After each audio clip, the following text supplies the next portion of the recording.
Bumubuti na raw ang kondisyon ni Senator Juan Ponce Enrile na kasalukuyang naka-confine sa Makati Medical Center dahil sa pneumonia o pulmonya. Isang resolusyon naman ang isusumite sa Kongreso sa Lunes para himukin ng Sandigan Bayan na i-house arrest na lang ang 91 anyos na senador.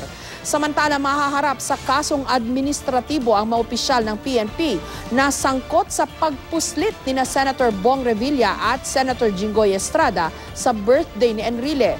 May report si Salima Refran. Madaling araw kahapon ang isugod sa Makati Medical Center mula sa PNP General Hospital si Senador Juan Ponce Enrile. Tinamaan daw kasi siya ng sakit na pneumonia at umuubo na rin ng dugo. Matapos sa mahigit isang araw, bumubuti na raw ngayon ang kondisyon ng 91 anyos na senador.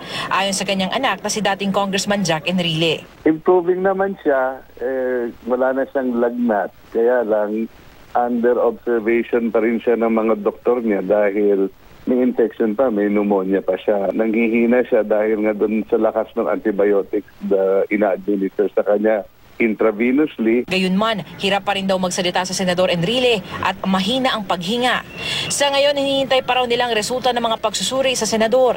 Nakausap din daw ni Vice President Jejo Marbinay sa telepono si Senador Enrile. The manner by which he was talking over the phone, mukhang okay naman si Manong. Mukhang naka-recover, honest. So sabi ko mabuti naman Manong at yun nga sabi ko maganda ho yata ang boses niyo. Kung si Binay daw ang tatanungin, pabor siyang payagan na ng korte na makapagpiyansa si Enrile para sa kasong plunder kaugnay ng pork barrel scam.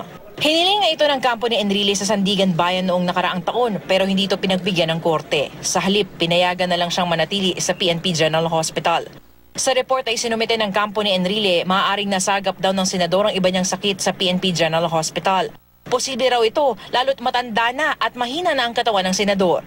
May mga ibang pasyente rin daw kasi roon at may mga labas-masok din na dalaw. Nitong Miyerkules daw, buong araw na masama ang pakiramdam ng senador kaya hindi sila tumanggap ng bisita tulad ni dating Pangulong Fidel V. Ramos. Ilang senador at kongresista na ang nananawagan para isailalim na sa house arrest si Enrile pero ayon sa Sandigan Bayan, wala pang formal na hiling ang kanyang kampo sa korte para rito. Ina-agenda na yata yung kanyang mga petitions. Hindi pa lang yata na-take up ng korte.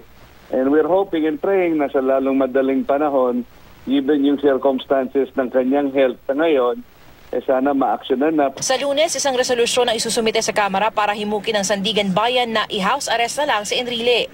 Nananatili raw sa kustodiya ng PNP si Enrile at umiiral pa rin ang protocol na kapareho sa iba pang nakapiit sa kanilang pasilidad. Samantala, mahaharap sa kasong administratibo ang mga opisyal na umano'y nagpabaya kaya nakapuslit sa birthday salo-salo ni Senador Enrile ang mga nakadeteneng senador na sina Bong Revilla at Jinggoy Estrada.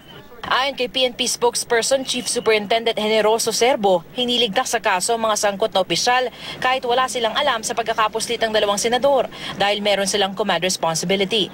Nauna nang tinanggi ni Revilla na dumalo siya sa naturang party kahit pa may mga lumutang na litrato umano niya sa pagdiriwang. Pwede nating i-classify ito as a grave misconduct, di ba? And that's punishable by, say, dismissal from the service or pwedeng a lesser degree of misconduct, punishable by suspension.